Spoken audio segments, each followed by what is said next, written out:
Ismasyita, hidup sesuka hatimu. Kau mau jadi Fir'aun, silakan. Kau mau jadi Namrud, silakan. Kau mau jadi penipu, pencurang, silakan.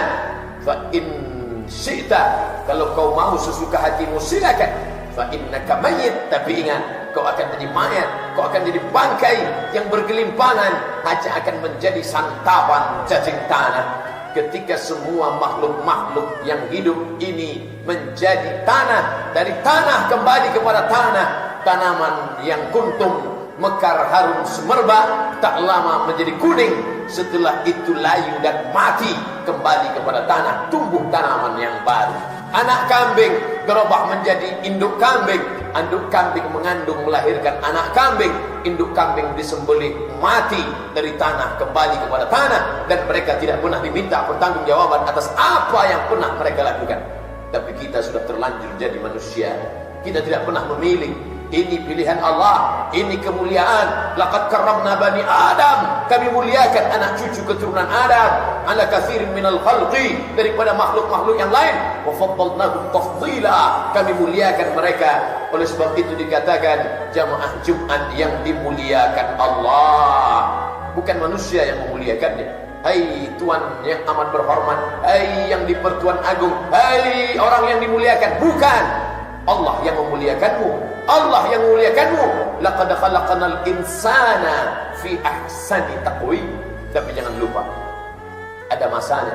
Summa radadnahu asfala safilin, kami balikkan dia ke dalam yang paling asfala safilin, terendah di antara yang rendah. Ini ujian hidup, menguji kualitas iman.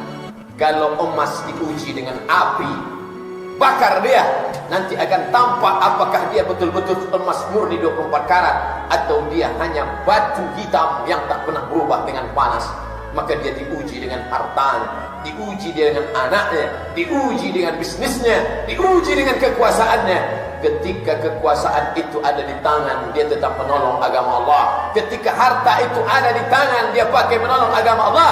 Ketika ilmu itu ada di kepalanya, pun dia pakai untuk menolong agama Allah. Saat itu dia dicap sebagai orang yang memiliki jiwa tenang. Tenang dalam keadaan senang, tenang dalam keadaan susah, tenang dalam keadaan sempit, tenang dalam keadaan lapang. Allah panggil dia sebagai tamu-tamu terhormat. Ya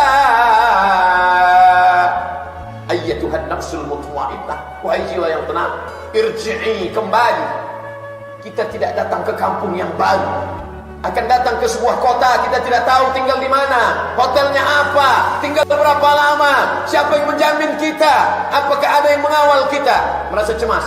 Tapi kita tidak datang ke kampung yang baru. Irji'i, kembalilah, kembali ke kampung halamanmu yang asli. Ini perantauan saja, sampai masanya visamu habis, kau akan kembali ke kampung halaman.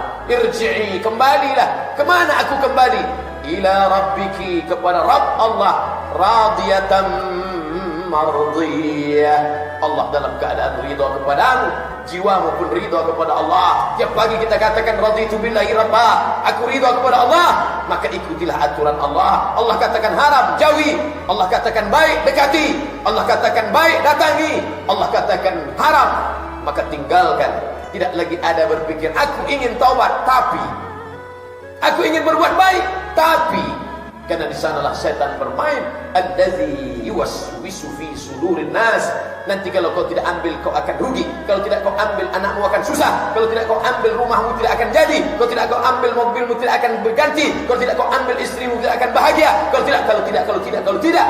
Allazi yuwaswisu fi sudurin nas minal jinnati, dari kalangan setan, wan nas, sahabat kita, tetangga kita, kerabat kita, menjerumuskan kebanyakan dalam neraka jahanam. Wa in tuti' aktsara man fil ardi, kalau kau ikut kebanyakan orang, yudilluka an sabilillah, mereka hanya akan menyesatkanmu dari jalan-jalan Allah Subhanahu wa taala.